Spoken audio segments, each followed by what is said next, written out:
Première vidéo de 2019, bonne année à tous, bonne santé, tout ça. J'ai un peu tardé à reprendre les vidéos pour cette début d'année. J'ai pris quelques vacances pour me reposer et commencer l'année correctement. Donc aujourd'hui, une nouvelle vidéo face caméra, encore une fois. On va parler cosplay. Vous m'entendez beaucoup parler de cosplay. Cosplay par-ci, cosplay par-là, cosplay par-ci, cosplay par-là, cosplay par-ci. On va donc soulever le voile de cette passion riche et mystérieuse.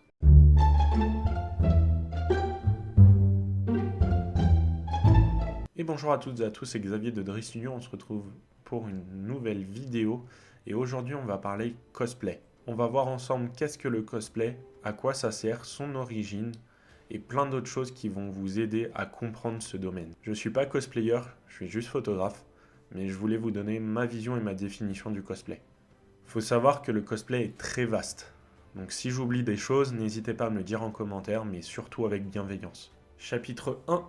Mais de quoi ça cause? Le cosplay est l'art d'incarner un personnage fictif d'univers imaginaire. Séries, livres, jeux vidéo, manga, tout y passe avec le cosplay. Et quand je dis le mot incarner, je pèse pas du tout mes mots. Car bien sûr, il y a une grosse partie de recherche, de fabrication ou d'achat en premier lieu, mais aussi une grosse partie roleplay dans cette passion.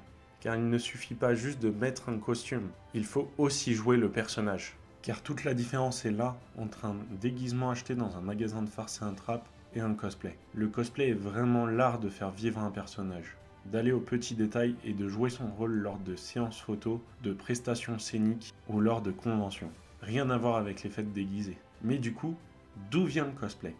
2. L'origine du cosplay. Eh ben non, le cosplay ne vient pas du Japon, il vient des États-Unis. C'est en 1939 que Forrest J. Ackerman, qui était un écrivain, producteur, éditeur et scénariste de science-fiction et d'horreur. Il a notamment créé le personnage du comics de Vampirella et inspiré l'ensemble de la science-fiction américaine. Rien que ça.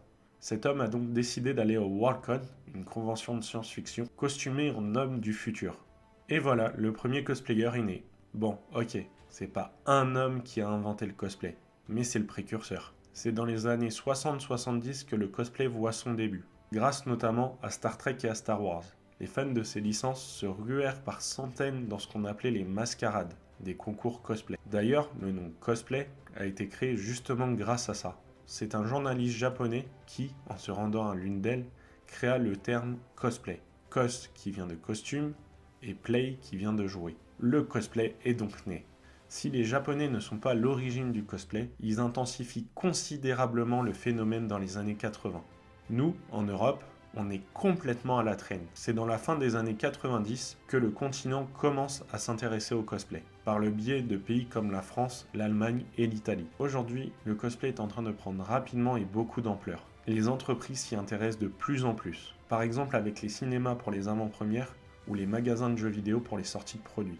Et le cosplay devient donc public et la communauté augmente. Chapitre 3. Les pratiques du cosplay. Le cosplay est une passion très vaste, où tout le monde peut trouver son bonheur. En Europe, la pratique du cosplay est aussi bien théâtrale que qualitatif au niveau du costume. Il faut donc beaucoup de polyvalence dans ce domaine. Couture, travail de la mousse, du cuir, du warbler, ponçage, peinture, découpe, création de patrons.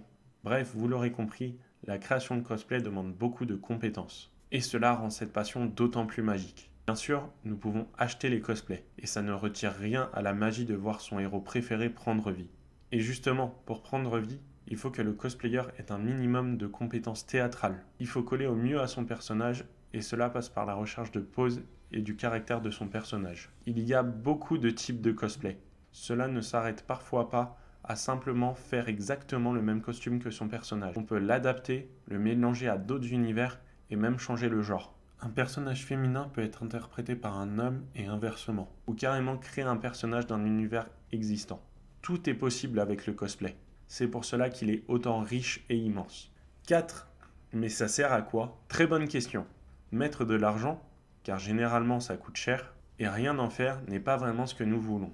Mais du coup, à quoi ça sert tout ça? Le cosplay est tout d'abord personnel. Passer des heures devant une table à découper, coudre, peindre, etc. et voir que sa création est cool, c'est une satisfaction personnelle. Et puis vient le moment de montrer ses créations. Conventions, shooting photo, concours, réseaux sociaux, là où le partage est possible, le cosplayer est là.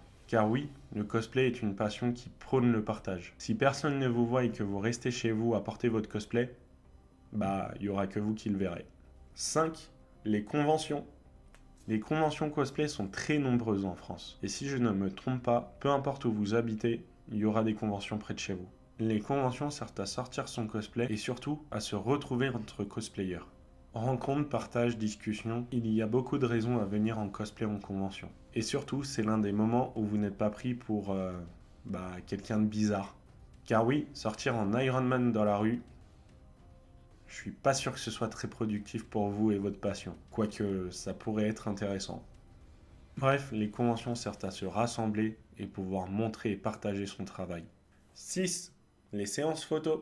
Étant photographe, on rentre dans la partie qui me plaît. Les séances photos vont servir à mettre en valeur les cosplayers et leur travail. C'est un moment totalement privilégié avec eux. Cela va permettre de mettre en scène le cosplayer et sublimer ainsi son cosplay. Dehors ou en studio, c'est un peu la partie finale de la création du cosplay. Là où le cosplayer va créer son costume, le photographe a pour rôle de créer l'ambiance et tout ce qu'il y a autour. Les photos vont donc servir à alimenter les réseaux sociaux et donc à partager encore une fois son travail. 7. Les concours. Les concours sont généralement établis lors des conventions. Plusieurs cosplayers passent devant un jury. Généralement, ce passage est accompagné d'une prestation scénique. La qualité de cette prestation et du costume permettent au jury de donner une note. Et ainsi, le cosplayer finaliste gagne des prix. Il y a depuis quelques années un concours national, l'ECG, et un concours international, le WCS, ce qui permet au cosplay d'être mis en avant par le biais de ces deux shows. 8. L'avenir du cosplay. Pour moi, et là c'est un avis totalement personnel, le cosplay a de très beaux jours devant lui. Il commence à tomber dans le grand public et on l'utilise pour des projets dits professionnels. Associations dans les hôpitaux, avant-première de films, animation dans les magasins et événementiel. Les médias sont beaucoup plus positifs par rapport au cosplay, car au début, ils qualifiaient ça d'étrange et de bizarre. Tout ça évolue dans le bon sens, même si bien sûr, le cosplay n'est pas toujours rose. 9. Le cosplay, un monde pas toujours rose. Outre le fait qu'il faut des qualités de super-héros croisés avec un titan et un dieu, le monde du cosplay n'est pas toujours rose. On va en parler rapidement, mais je pense que dans chaque communauté, c'est toujours la même histoire. Quand les gens se rassemblent autour d'une même passion, il y a toujours des dramas, des histoires, de la jalousie. Les gens jugent, critiquent et insultent. Bref, cela ne change pas dans le monde du cosplay. Et vu que c'est une passion qui prône le visuel et le physique, les gens sont d'autant plus cassants et blessants. Mais ça ne change rien à la magie de cette passion. Il faudra, je pense, vous accrocher et ne rien lâcher. Et d'ailleurs, ça vaut pour tout, que ce soit cosplay ou pas. Faites ce que vous avez à faire et surtout, faites-le pour vous. Cette vidéo est terminée, j'espère qu'elle vous aura plu. N'hésitez pas à vous abonner à la chaîne pour être notifié des nouvelles vidéos. Vous pouvez retrouver mon travail sur ma page Facebook, mon Instagram. Je fais aussi généralement des lives Twitch, donc n'hésitez pas à vous abonner à la chaîne Twitch. Et si vous voulez m'aider financièrement, un Tipeee a été mis en place, donc n'hésitez pas à faire des dons si vous pouvez et si vous le souhaitez. Moi je vous dis à plus tard pour de nouvelles vidéos. Tchuss!